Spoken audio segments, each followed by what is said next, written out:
Salut les questeurs, aujourd'hui on va faire une petite vidéo sur comment se calmer lorsqu'on est énervé, lorsqu'on est en colère de manière générale. Donc une vidéo pour tous ceux qui ont du mal à gérer leur colère, qui ont du mal à gérer leur énervement et du coup comment canaliser cette énergie, peut-être la mettre ailleurs. D'ailleurs, c'est parti. The Quest.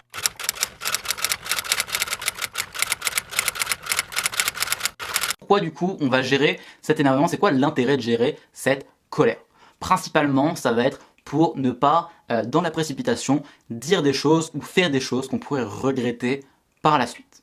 C'est vraiment, je dirais, le point central de pourquoi maîtriser cette colère, de pourquoi gérer cette colère, de ne pas regretter par la suite les actes et les choses qu'on peut avoir. Ce qui se passe très souvent dans le cadre de la colère, parce je pense que vous avez déjà eu cette sensation de ne plus être vraiment vous-même sous l'effet de la colère. C'est vraiment pour éviter ce type de cas de figure qu'on va apprendre et maîtriser cette colère-là.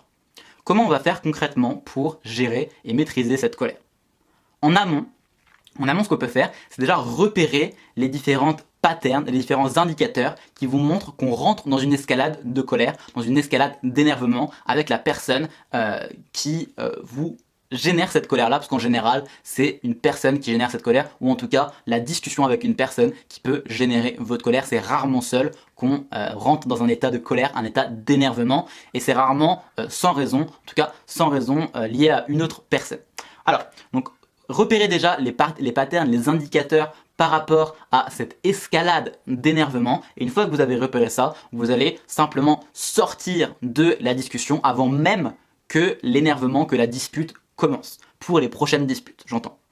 Donc, pour repérer ça, il faut simplement analyser un peu la conversation, essayer de voir, bon je pense que ça se ressent quand même un peu le point de non-retour entre guillemets, donc essayez avant même que ce point de non-retour soit passé, de tuer la colère de l'œuf, de tuer la dispute dans l'œuf avant même qu'elle naisse, sortez de la discussion et pour que tout se passe mieux, attendez un peu, je dirais quelques minutes, quelques heures selon les situations, peut-être quelques jours dans lesquels elle est plus extrême, pour revenir sur cette discussion sur des bases saines. Concrètement, ce que je propose, une fois qu'on a fait ça, ça va être de discuter par rapport à cette problématique. Il ne faut surtout pas laisser cette problématique-là, même si on a l'impression qu'elle est passée, quand on retrouve la personne, souvent le cas, on oublie un peu le litige, on laisse de côté le litige, mais c'est une grosse erreur. Pourquoi c'est une grosse erreur? Parce que si vous faites pas un point par rapport à cette discussion qui s'est un peu envenimée, forcément vous n'allez pas vous améliorer par rapport à votre niveau de conversation, avec votre niveau de discussion par rapport à la personne et de manière générale votre niveau de communication. Donc pour améliorer ce processus de communication et votre communication de manière générale, il faut absolument que vous fassiez un point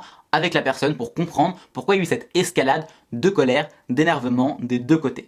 Comprendre le point de vue de l'un et le point de vue de l'autre et essayer de comprendre ce qui a généré cette colère chez l'autre et essayer de faire comprendre à la personne en face ce qui a généré la colère chez vous. C'est pas possible avec tout le monde, évidemment.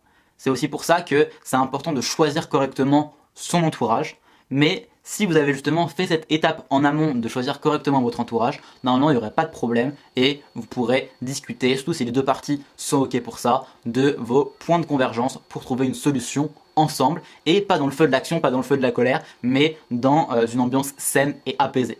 Voilà, j'espère que ça vous permettra d'éviter des altercations potentielles dans le futur. En attendant, je vous laisse un lien juste en dessous pour télécharger ma formation offerte, déterminer un pourquoi indestructible, pour vous permettre de réfléchir un peu à votre mission de vie, à ce que vous voulez vraiment faire au plus profond de vous dans votre vie. Je vous laisse le lien dans la description. En attendant, n'oubliez pas que la transformation découle de l'action.